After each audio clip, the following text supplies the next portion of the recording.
Personal life अथवा यहाँको academic रूपमा हरेक रूपमा गर्न चाहिँ कसरी चाहिँ एडभाइस गर्नुहुन्छ?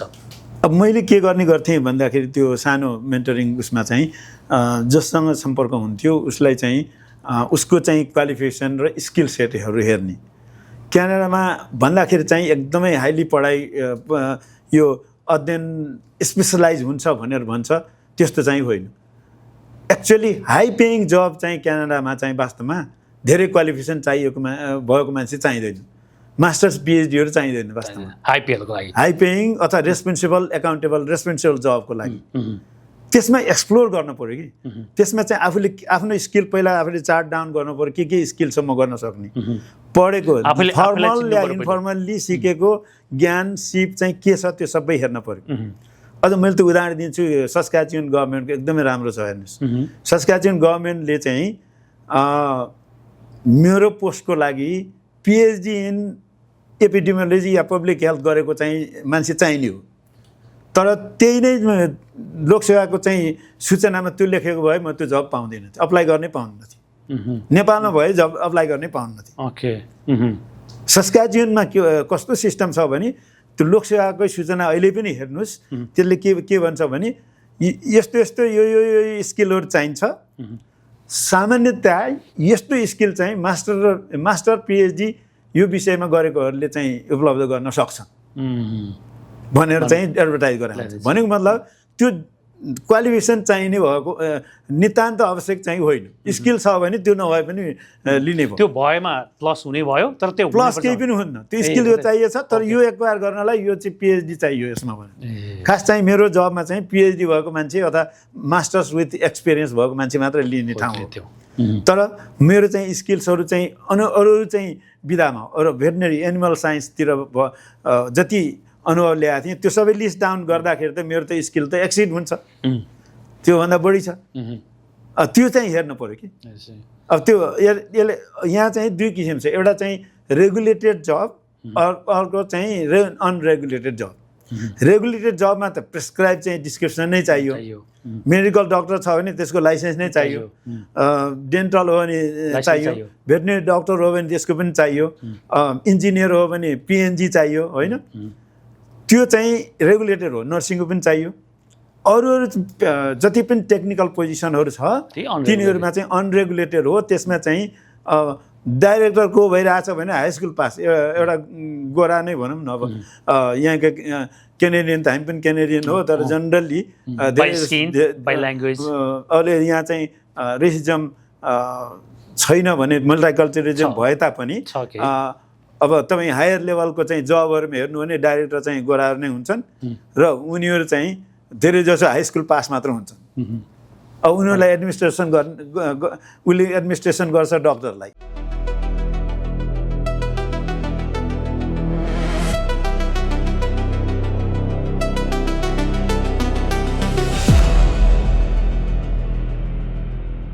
नमस्कार, पिताम्बर टक्सको अर्को नयाँ श्रृङ्खलामा तपाईँ सम्पूर्ण श्रोता दर्शकलाई नमस्ते। आज हामी अर्को नयाँ श्रृङ्खलाका साथ उपस्थित भएका छौँ।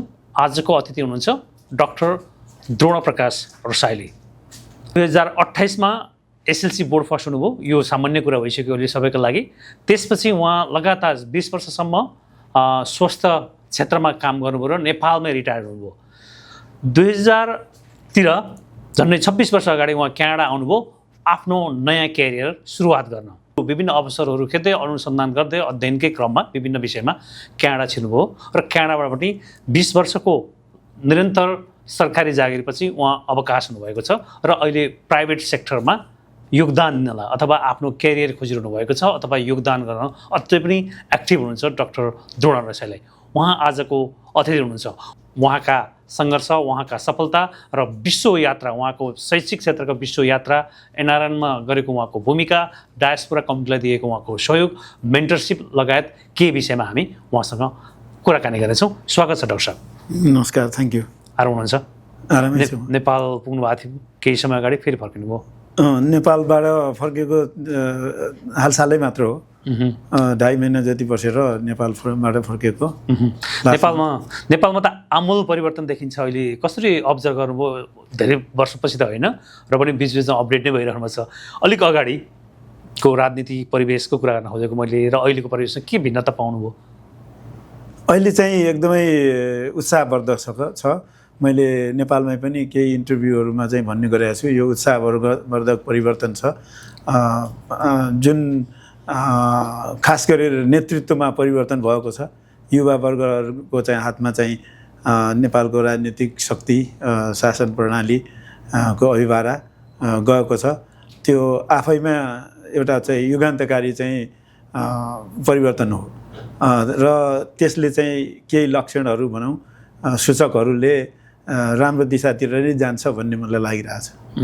तपाईँलाई केहीले आशंकाले पनि हेरिरहेका छन् अहिलेको जेनजी सरकार भनौँ अथवा तपाईँले भने जस्तै युथहरूको हातमा अथवा नयाँ पुस्तामा गएको सरकार अथवा पावर भन्नुहोस्, त्यसले देशलाई राइट डिरेक्सनमै लान्छ भन्ने कुरामा तपाईँलाई विश्वास छ?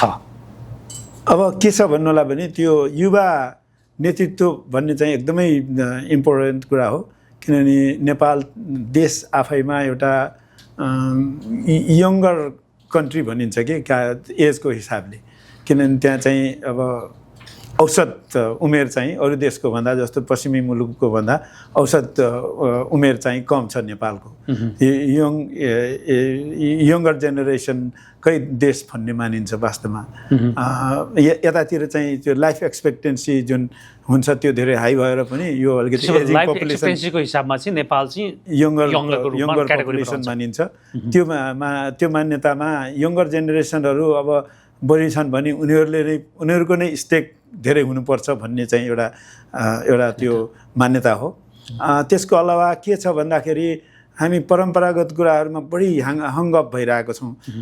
धेरै कुराहरू परम्परागत कुराहरू परिवर्तनमुखी हामी धेरै छैनौँ, तर चाहिँ परिवर्तन फेरि सबैलाई चाहिएको छ। अहिले लाइफस्टाइल चाहिँ हेर्दाखेरि चाहिँ अमेरिका, क्यानाडा अथवा पश्चिमी मुलुकको लाइफस्टाइल चाहिँ सबै चाहिएको छ, तर चाहिँ सोचमा फेरि त्यो परिवर्तन भएको छैन। सोचमा फेरि परम्परावादी चाहिँ सोच छ, त्यसमा तालमेल नमिलेको हुनाले चाहिँ अब शासक वर्गहरू पनि ती पुरानै ढर्रामा चलिरहेको हुनाले धेरै कुराहरू काम हुन पाएको थिएन। काम अगाडि जाने कुरामा प्रोएक्टिभली काम हुनेमा चाहिँ युवा नेतृत्वले गर्न सक्छ भन्ने हो। तर चाहिँ यसको मतलब यो होइन कि त्यो अनुभव कामै लाग्दैन, अनुभव पनि चाहिन्छ। नेपालको चाहिँ डेभलपमेन्टल प्रोसेस चाहिँ कसरी आयो, होइन, प्रक्रिया कहाँबाट कहाँ पुगेका छौँ, त्यो क्रमिक रूपमा विकास भएको, त्यसको लागि त अनुभव त चाहिन्छ नि। त्यो युवा नेतृत्व भए तापनि नेतृत्वले फेरि पुरानो अनुभवहरू जोसँग चाहिँ क्षमता छ, जोसँग दक्षता छ, ज्ञान छ, त्यसलाई त इम्बाइब गर्नु पऱ्यो नि, त्यसलाई लिनु पऱ्यो, त्यसलाई लिएर अगाडि बढ्नु पऱ्यो, नेतृत्वलाई त्यसरी जानुपर्छ भन्ने मलाई लाग्छ। भनेको छु अहिलेको नयाँ हाम्रो यो विषय त होइन नै डाक्टर साहबसँग यति धेरै कुरा छन् कि अब त्यो हजुरको पनि दिमागभरि कुरा छन्, कुन चाहिँ कुरा प्रायोरिटी दिने, हामीले कस्तो मेसेज चाहिँ दिने, बढी नम्बर वाइजमा राख्ने। मसँग पनि धेरै क्वेसनहरू छन्, तर हामीसँग समय लिमिट छ, अथवा समय भए पनि त्यो फेरि दर्शकलाई बोरिङ पनि हुनसक्ला। बोरिङ नहुने तरिकाले आज तपाईँसँग मैले कुरा गर्न खोजेको छु। हामी धेरै लामो प्रोग्राम त बनाउँ, तर इन्ट्रेस्टिङ बनाउन लागेको। मलाई इन्ट्रेस्टिङ चाहिँ के लाग्यो भने अघि तपाईँसँग कुरा हुनुभयो, अहिले त एसएलसी भन्ने बोर्ड छैन नेपालमा, होइन, एसई भन्ने आउँछ। त 2028 सालमा तपाईँले चाहिँ बोर्ड फर्स्ट गर्नुभयो नेपालमा। त्यो बेलाको शिक्षा प्रणालीबाट आउँदाखेरि अहिलेको एसईमा आउँदा त त्यसको अर्थ धेरै अथवा त्यति महत्त्व त छैन, र पनि त्यो बेला एउटा महत्त्वपूर्ण एउटा चाहिँ फलामी ढोका भनेर मानिन्थ्यो नि। त्यो बेला एसएलसी पास गरिसकेपछि तपाईँले 20 वर्ष सर्भिस गर्नुभयो, अनि फेरि क्यानाडा आउनुभयो। त्यो पाठमा नगइकन आउँदाखेरि क्यानाडा आएर तपाईँले क्यारियर रिसेट गर्दा चाहिँ तपाईँलाई फेरि जिरोमा आए जस्तो लागेन? अब धेरै जम्प गर्नुभयो तपाईँले यो प्रश्नहरूमा। अब एसएलसीमै पनि गर्ने बित्तिकै सिधै जबमा जाने कुरा आउँदैन नेपालमा पनि, होइन। एसएलसी पछि आइएससी पढ्यो, त्यसपछि फेरि अब प्रोफेसनल डिग्री पढ्यो। म चाहिँ डक्टर अफ भेटनरी मेडिसिनको डिग्री लिएर त मात्रै भनौँ न, एसएलसी गरेर पनि त्यसपछि मात्रै नेपालमा नेपालको सरकारको जागिरमा डक्टर अफ भेटनरी मेडिसिनको रूपमा पशु चिकित्सा शास्त्रको चाहिँ डक्टर भएर जिल्लामा काम गरेर 20 वर्ष 9 महिनाको चाहिँ सेवा मैले नेपालमा पुर्याएर मात्रै क्यानाडा आएको। त्यो बिचमा पनि फेरि धेरै खुर्किला छ। फेरि अब त्यहाँ चाहिँ फर्दर ट्रेनिङहरू इन सर्भिस ट्रेनिङ नेपालमै पनि, अनि त्यसपछि विदेशमा थाइल्यान्ड, अनि अस्ट्रेलिया, फिलिपिन्समा मास्टर्स डिग्री, यस्तो कुराहरू त्यहाँ बिचमा आएका छन् त्यही सर्भिस पिरियडमा पनि फेरि त्यो सिधै जागिर भनेर पोते जम्प गरेर पायो नि जम्प गर्ने होइन तर त्यो चाहिँ सरकारी जागिरकै पाटोबाट प्रोसेसमै त्यहाँ सरकारी नोमिनेसनबाट नै अध्ययन अनुसन्धान गरेको युकेमा हो। अध्ययन अनुसन्धान गर्ने अनुभव छोटो रूपमा भन्दाखेरि चाहिँ अहिलेसम्म आइपुग्दाखेरि म त्यस्तो व्यक्ति हुँ जो चाहिँ धेरै छैनन् नेपालीहरू जो चाहिँ 4वटा इङ्ग्लिस स्पिकिङ वेस्टर्न कन्ट्रीमा चाहिँ अध्ययन अनुसन्धान गरेको व्यक्ति हुँ। जस्तो कि अस्ट्रेलिया भनौँ, युके, क्यानाडा र युनाइटेड स्टेट्स, चारै देशमा चाहिँ इङ्ग्लिस स्पिकिङ गर्ने देशहरूमा पढ्ने अनुसन्धान गर्ने काम गर्ने मौका पाएर त्यहाँको अनुभवहरू सँगाल्ने मौका पाएको व्यक्ति। त्यसले पनि आजको एउटा रिजन चाहिँ त्यो पनि रिजन हो कि तपाईँलाई गेस्टको रूपमा चाहिँ प्रश्न हाम्रो नेपालीहरूको एउटा गौरवशाली व्यक्ति होइन, अत्यन्तै वैज्ञानिक र नेपालमा पनि पशु चिकित्सा क्षेत्रमा गरेको योगदान त्यहीँबाट हामी सुरु गरौँला र क्यानाडामा पनि आएर चाहिँ यो पब्लिक सेक्टरमा तिनै अनुभव प्रस्त एनआरएनमा रहेर पुर्याउनु भएको योगदानको विषयमा कुरा गर्नेछौँ। कुरा चाहिँ त्यही सुरुबाटै गरौँ। तपाईँले एसएलसी पास गरिसकेपछि कति पढाएपछि कुन उमेरदेखि सरकारी जागिर सुरु गर्नुभयो नेपालमा? मैले एसएलसी पास 17 वर्षमा गरेँ। त्यसपछि 26 वर्षमा चाहिँ भनौँ 26-27 वर्षको उमेरमा चाहिँ बल्ल डक्टर अफ भेटनरी मेडिसिन भएर इन्डिया बेङ्गलोरमा पढेर चाहिँ फर्केँ। फर्केपछि मैले जागिर सुरु गरेँ। अनि त्यसपछि त्यही मैले भने जस्तै 20 वर्ष 9 महिना चाहिँ नेपाल सरकारको विभिन्न तहमा पहिला भेटनरी डक्टर, त्यसपछि वरिष्ठ वैज्ञानिक सिनियर साइन्टिस्टसम्म नेपाल कृषि अनुसन्धान परिषद अन्तर्गत चाहिँ वरिष्ठ वैज्ञानिक भएपछि त्यतिखेरसम्म पिएचडी अध्ययन भइसकेको थिएन मेरो। त्यो कारणले पिएचडीको अध्ययनको सिलसिलामा क्यानाडामा आएँ। एउटा एसएलसी तपाईँले 2 पटक भनिराख्नु भएको हुनाले त्यसलाई छोटकरीमा क्ल्यारिफाई गरिहालौँ। एसएलसी भनेको स्कुल लिभिङ सर्टिफिकेट हो। अहिले चाहिँ 10 क्लास त्यो चाहिँ 10 कक्षामा थियो नेपालमा। अहिले त्यसलाई सिई भनेर एसई भनेर सेकेन्डरी एजुकेसन एक्जामिनेसन भनेर नामाकरण गरेको छ। त्यो आफ्नो ठाउँमा छ र हामीले नै पनि शिक्षाको नेपालको विकास हुँदाखेरि यो एसएलसी भन्ने चाहिँ 12 क्लासको हुनुपर्छ। विदेशतिर पनि 12 क्लासलाई नै हाई स्कुल भन्छ। त्यसो गर्नुपर्छ भने समय समयमा भनिराखेकै हो।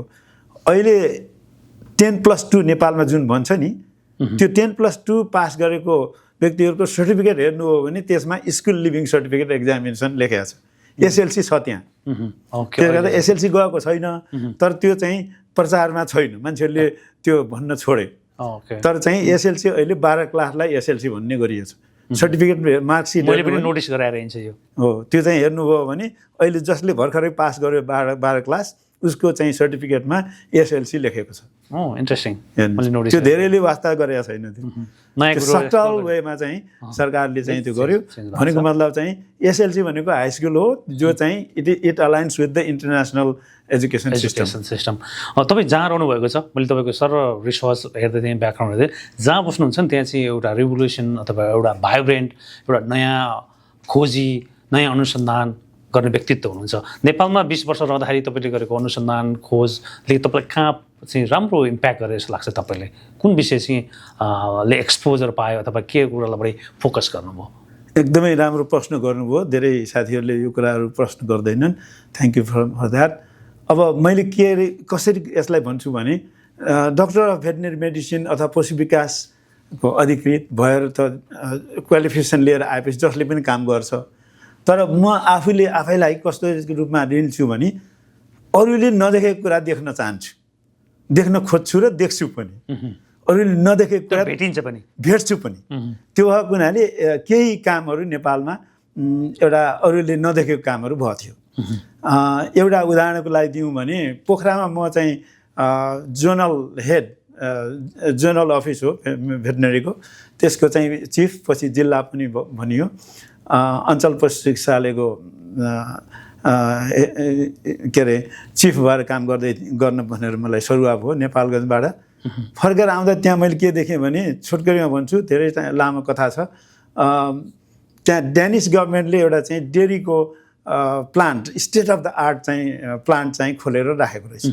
तर त्यसलाई त दुध चाहियो नि त्यो प्रशोधन गर्नलाई त त्यो डेरी अब त्यो चाहिँ डेरी प्लान्ट खोलेको पोखराको चाहिँ पपुलेसन र काठमाडौँ पपुलेसनलाई दुध चाहिँ सप्लाई गर्नलाई खोलेको थियो तर त्यसलाई दुध कहाँबाट ल्याउने भन्दा दुधको चाहिँ स्रोत त छैन दुध त फेरि चाहिँ पाल्पाको रामदीसम्म अनि त्यसपछि स्याङ्जा तनहुँ पर्वतहरूका गाउँका चाहिँ बच्चा बच्चीहरूले खाने दुध चाहिँ खोसेर त्यो त्यहाँ प्रशोधन गर्न ल्याएर काठमाडौँको चाहिँ दुधको वितरणको लागि चाहिँ गर्ने गरे रहेछ त्यो मलाई चाहिँ ठ्याक्क मनमा लाग्यो देखेँ त्यो देखेपछि यो ठाउँमा यसरी हुँदैन दुधको चाहिँ स्रोत हुनु पर्यो नि त्यो चाहिँ गाउँमा भइरहेकै उत्पादनको चाहिँ तानेर ल्याएर प्रशोधन गर्ने होइन हामीले एक्स्ट्रा दुधको स्रोत चाहियो भनेर मैले चाहिँ पोखरामा एउटा सरकारी कार्यक्रम पनि थिएन हाई ग्रेड क्याटल चाहिँ इन्डियाबाट चाहिँ ल्याउने कार्यक्रम गरेर त्यहाँ इन्ट्रोड्युस गरेँ त्यो अहिले चाहिँ पोखराको भनौँ न स्ट्रिटहरूमा पनि तपाईँले ठुल्ठुलो गाईहरू देख्नुहुन्छ अब त्यतिखेर 40 लिटर दुध दिने गाईहरूको चाहिँ हामीले त्यहीँ ल्याइयो पहिलो वर्ष चाहिँ एडहक बेसिसमै कार्यक्रम थिएन सरकारको त्यो चाहिँ ल्याइयो केही गाईहरू ल्याएर वितरण गरियो पछि अर्को वर्षदेखि सरकारी कार्यक्रममै नै हाम्रो रेगुलर कार्यक्रममै आयो त्यसपछि त्यो चाहिँ प्रशस्त गाईहरू चाहिँ उत्पादन भए त्यस्तै अर्को फेरि मैले के देखेँ भने नेपालमा डक्टर अफ भेटनरी मेडिसिनको चाहिँ कलेज नै थिएन म चाहिँ इन्डियामा बेङ्गलोरबाट पढेर आएको अनि म चाहिँ चितवनमा त्यसरी नै खटिए थिएँ सरुवा भएर चाहिँ चितवनमा पुगेको थिएँ पुग्दाखेरि के लाग्यो भने त्यहाँ चाहिँ रामपुर क्याम्पस छ त्यहाँ चाहिँ बिएससी एनिमल साइन्स डिग्री पढाउँथ्यो त्यहाँ पनि भेटनरीको कोर्स केही चाहिँ पढाउँथ्यो तर डक्टर चाहिँ उत्पादन गरेका थिएनन् अनि त्यहाँ मलाई चाहिँ इन्भाइट गरेर साथीहरूले त्यहाँ कलिग्सहरूले क्याम्पसको प्रोफेसरहरूले इन्भाइट गरेर मलाई एउटा कोर्स पढाउन लगाउनु भयो म चाहिँ पढाउन जाँदाखेरि त्यहाँ कक्षामा मैले धेरै चिनेको विद्यार्थीहरू चाहिँ थिए अगाडि नै मेरो स्टाफमा मसँग कर्मचारीहरूले काम गरेका चाहिँ साथीहरू चाहिँ भेटिए उनीहरूले इच्छा जाहेर गरे कि त्यो चाहिँ हामीलाई चाहिँ त डक्टर हुन चाहन्छौँ भनेर उनीहरूले भने अनि मैले ल म सकेको गर्छु भनेर उनीहरूलाई मैले सोचेँ रातभरि अनि त्यसै अर्को दिन गएर तिमीहरूले हडताल गर्नुपर्छ ओके सिकाउनु पर्यो नि त कहाँबाट ओके यो हडताल गरेपछि यो चाहिँ सरकारले सुन्छ हडताल पनि त्यतिखेर चाहिँ भर्खर नयाँ सरकार आएको थियो बहुदलको शैलजा आचार्य चाहिँ के अरे कृषि मन्त्री हुनुहुन्थ्यो शैलजा आचार्यमा कहाँ चाहिँ गएर तपाईँहरू सबैले गएर धर्ना दिनुहोस् भनेर सल्लाह दिएँ अनि त्यो अनुसार त्यो गरेर त्यो आन्दोलन गर्न उक्साट गर्नुभयो आखिरी त्यसैको अर्को वर्ष चाहिँ त्यो प्रोग्रामलाई कन्भर्सन गरेर भेटनरी कलेज चाहिँ खुल्यो त्यो चाहिँ पहिलो नेपालको भेटनरी डिग्री प्रोग्राम थियो यस्तो खेस्तो अरूले नदेखेको सानो कामहरू धेरै ठाउँमा चाहिँ गरेको छु नवीनतम कामहरू होइन तपाईँ गर्नुभएको छ जस्तो विभिन्न ठाउँमा जहाँ तपाईँ पुग्नु भएको छ केही न केही अघि भन्दै हुन्थ्यो अरूले नदेखेको नभेटेको कुरा चाहिँ हेर्न मन लाग्छ खोज्न लाग्छ र अन्तिममा पत्ता पनि लाग्छ होइन सिरिजलाई बढाउँदै जाँदाखेरि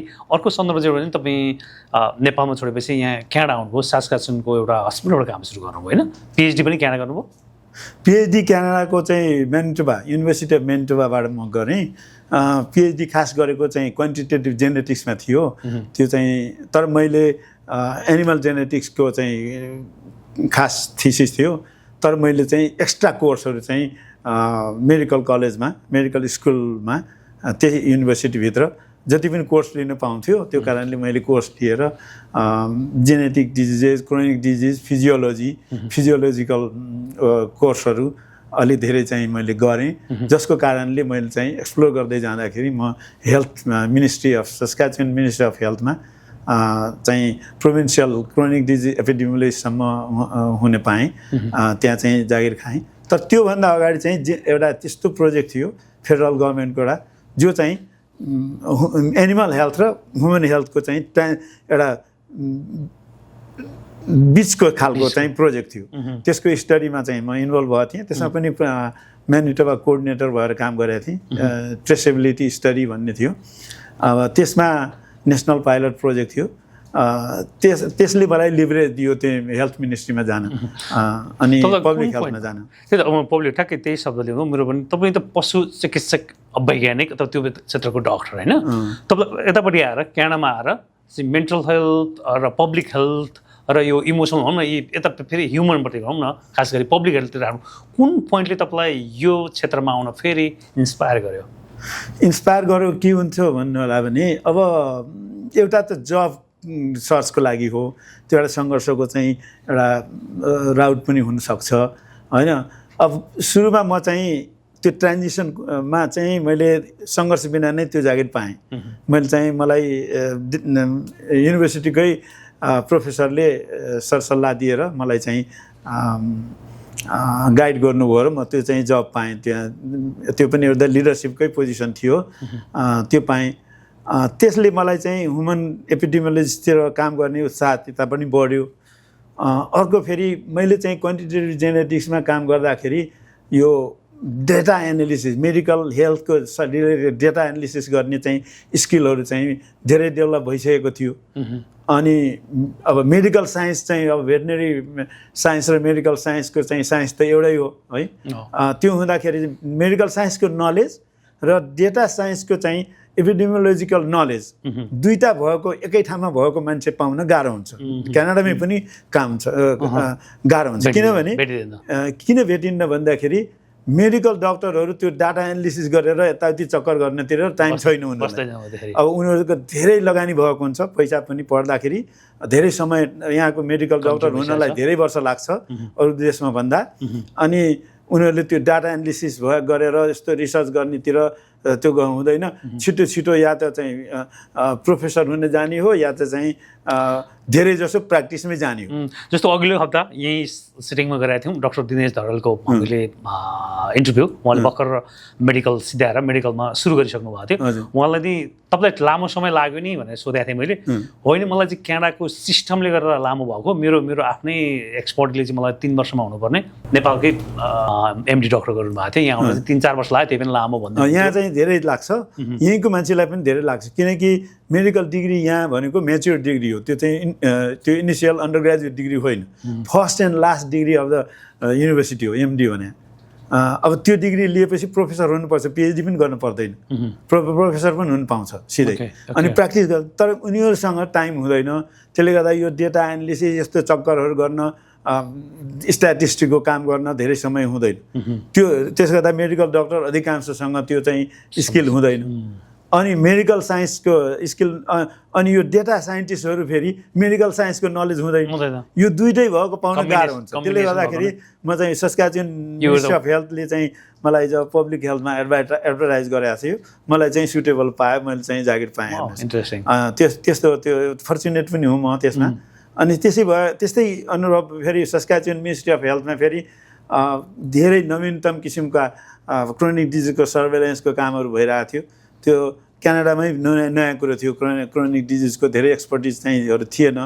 क्रोनिक डिजिजको एक्सपर्टिज त छ, तर त्यो एपिडेमियोलोजिकल्ली त्यसलाई पब्लिक हेल्थमा कसरी लैजाने भन्ने यहाँ पनि नयाँ कुरो छ कि। किनभने पब्लिक हेल्थ भनेपछि जनरली चाहिँ सरुवा रोग नै भनेर ठान्छन्, त्यो मात्र होइन। त्यसमा पपुलेसन हेल्थमा धेरै कुराहरू छ। अब अनि त्यो अनुभव हुँदाखेरि चाहिँ ब्रिटिस कोलम्बियाले फेरि डिरेक्टर त्यही विषयको डिरेक्टर लेभलको चाहिँ खोजिरहेको थियो। म पनि त्यहाँ चाहिँ ठ्याक्क फिट भएँ। अलिक कमै मान्छेहरू चाहिँ त्यो धेरै विषयहरूको कम्बिनेसन भएको मान्छेहरू यहाँ चाहिँ धेरै कम हुन्छ। स्पेसलाइज हुन्छ, एउटा ट्र्याकमा गएको हुन्छ। त्यसले गर्दा त्यो ट्र्याकको मान्छेले सबै कुरा गर्न सक्दैन। ओभरआर्चिङ पपुलेसन लेभलको काम गर्नलाई चाहिँ मल्टिडिसिप्लिनरी नलेज र एक्सपर्टिज चाहियो। त्यो चाहिँ भएको कम हुने हुनाले पनि अब म फर्चुनेट भएँ भन्ने। तपाईँमा त्यो स्किल पाएर थियो पनि। अब यो त तपाईँको क्यारियर र आफ्नो चाहिँ प्रोफेसनसँग कुरा भयो। अब हामी यो पोइन्टमा छौँ जुन कुरा तपाईँले यो एउटा क्यारियर प्रोफेसन अथवा स्किल पाउनुभयो अथवा आउनुभयो, त्यसलाई चाहिँ अब हाम्रो कसरी हाम्रो कम्युनिटीमा डायस्पोरा कम्युनिटीमा रिफ्लेक्ट गरौँ ताकि त्यहाँसम्म पुर्याउँ, ताकि तपाईँले सिकेको कुरा हाम्रो कम्युनिटीले सिकोस् र तिनीहरूलाई त्यहाँसम्म पुर्याउँ। अब तपाईँको योगदान कहाँनिर खोज्छौँ हामीले? अब योगदान यो कन्टिन्युस प्रोसेस हो। हेर्नुहोस्, योगदान आज सुरु गरेर आज हुने अथवा भोलि हुने मात्र होइन। अब योगदान गर्ने मान्छेले सुरुदेखि नै गर्छ। म यहाँ आएदेखि नै चाहिँ कसरी नेपाली समुदायलाई अगाडि बढाउने के चाहिँ गर्न सकिन्छ भन्ने चाहिँ सोच चाहिँ राखेकै व्यक्ति हुँ होइन। अब म चाहिँ जब के अरे यो सस्काचुन मिनिस्ट्री अफ हेल्थमा गएँ, एउटा प्रोफेसनल इस्टाब्लिस भयो नि। म त पर्मानेन्ट जागिर थियो, लोकसेवा पास गरेर आएको, पर्मानेन्ट जागिर भएपछि त म त अब इस्टाब्लिस भएँ भन्ने मलाई लाग्यो होइन। त्यो लागेपछि मैले चाहिँ सुरु गरेँ। त्यतिखेर नै अब यो एनआरएनमा पनि म DRC deputy regional coordinator for Americas भएर इलेक्टेड पनि भएँ। अनि मैले चाहिँ एउटा तय के गरेँ भने मेन्टरिङको चाहिँ एउटा मोडबाट नयाँ आउनेहरूलाई सल्लाह दिने, सल्लाह दिएर न्यू कमरलाई अथवा जो चाहिँ प्रोफेसनली इस्टाब्लिस हुन सकेका छैन उनीहरूलाई के सल्लाह दिँदाखेरि त्यो चाहिँ इस्टाब्लिस भएर राम्रो आफ्नो योग्यता अनुसारको रिकग्निसन पाएर इस्टाब्लिस हुन सक्छ प्रोफेसनल्ली भन्ने मलाई चिन्तन थियो। त्यो चिन्तन पनि कहाँबाट आउँछ भन्दाखेरि म आफै पनि क्यानाडा आउनलाई म त्यत्तिकै आएको होइन। अब बुढेसकालमा पिएचडी गर्न आएको, 46 वर्ष उमेर थियो म आउँदाखेरि। पिएचडी सिद्ध्याउँदा 50 वर्ष भइसकेको थिएँ। अब आउनलाई कसैले गाइड नगरिकन आउने भए त म पहिले पनि आउने थिएँ होला होइन। अब मलाई चाहिँ अब खास गरेर हाम्रो चाहिँ अग्रज हुनुहुन्छ डाक्टर जपनारायण बहादुर श्रेष्ठ भन्ने, उहाँ one of the senior most person हो अहिले पनि। उहाँ क्यानाडामा क्युबेकमा हुनुहुन्छ। उहाँ चाहिँ फेडरल गभर्मेन्टमा मेरै विषयमा चाहिँ क्वान्टिटेटिभ जेनेटिक्समै प्रिन्सिपल साइन्टिस्ट हुनुहुन्थ्यो। त्यतिखेर नेपालीमा प्रिन्सिपल साइन्टिस्ट हुने उहाँ मात्रै हो। अब उहाँसँग उहाँकै सरसल्लाह एडभाइस र गाइडेन्सले गर्दाखेरि मेन्टरसिपमा म क्यानाडा आएँ भने म आफूले त्यसरी पाएँ केही मेन्टरसिप भनेदेखि मैले पनि अरूलाई दिनुपर्छ, ट्रान्सफर गर्नुपर्छ। मैले त्यो चाहिँ मैले उहाँलाई नै दिन सक्दिनँ, मैले अरूलाई दिनु पर्यो, नयाँ आउनेलाई दिनु पर्यो। त्यो कुरा किन त्यति इफेक्टिभ जस्तो नलागेको हो कि हामीसँग नआइपुगेको हो? त्यो मेन्टरसिप तपाईँले जुन भन्नुभयो प्रोग्राम चल्यो, चलाउन बन्द भयो, त्यो इफेक्टिभ भएन अथवा हामीसँग नआइपुगेको हो? इफेक्टिभ नभएको होइन, कुरो के हो भने एकजनाले कति गर्न सक्छ त्यो हेर्नु पर्यो। अब मैले यसलाई संस्थागत सिस्टम नै डेभलप गर्नलाई एनआरएनमा पनि प्रपोजल गरेर हामीले सुरु गर्न खोजेको हो, तर त्यति राम्रोसँग अर्गनाइज गर्न सकिएन एनआरएनको सिस्टममा। त्यसले गर्दा आफैले व्यक्तिगत रूपमा आफैले जो मलाई एप्रोच गर्यो उनीहरूलाई मैले सफलतापूर्वक, मेरो ट्र्याक रेकर्ड राम्रो छ। भनेपछि मैले चाहिँ के सोचेँ भने अलि ठुलो प्रोग्राम अर्गनाइज गर्ने र कम्तीमा न्यू कमरहरू आइरहेका हुन्छन् तिनीहरूलाई चाहिँ कन्टिन्यू रूपमा तपाईँले नभने तपाईँले अर्को मान्छे जन्माउनुहुन्छ। आई मिन सिस्टम लेभल नै डेभलप गर्न सके भए अति उत्तम हुन्थ्यो। मान्छेहरूले आएर चाहिँ प्लेटफर्म पाउँथ्यो, कहाँ जाने के गर्ने होइन। अब मैले त्यो चाहिँ गर्न सकिनँ, तर चाहिँ आफूले सक्दो चाहिँ जो मलाई चाहिँ सम्पर्कमा इन्डिभिजुअल लेभलमा गर्नुभयो, इन्डिभिजुअल रूपमा, तर संस्थागत रूपमा चाहिँ अलिक गाह्रो हो। इभन तपाईँ एनआरएन क्यानाडाकै अथवा ग्लोबली पनि एडभाइजरको पोजिसनमा पनि हुनुभयो, नर्थ अमेरिका रिजनको डिआरसी पोजिसनमा पनि भइराख्दा पनि सिस्टम डेभलप गर्न चाहिँ खासै सकिएन। त्यो मेरो इच्छाको विषय थियो, त्यो चाहिँ गर्न सकिएन। फेरि एनआरएनमा पनि 2 वर्ष भएपछि अब एडभाइजर टर्म सकियो। त्यसपछि एनआरएनको लिडरसिप क्यानाडाको पनि अर्कै किसिमले गयो, सम्पर्कमा विहीन भइयो होला। त्यसलाई कन्टिन्युटी गर्नलाई वास्तवमा त्यो चाहिँ गर्नुपर्ने हो।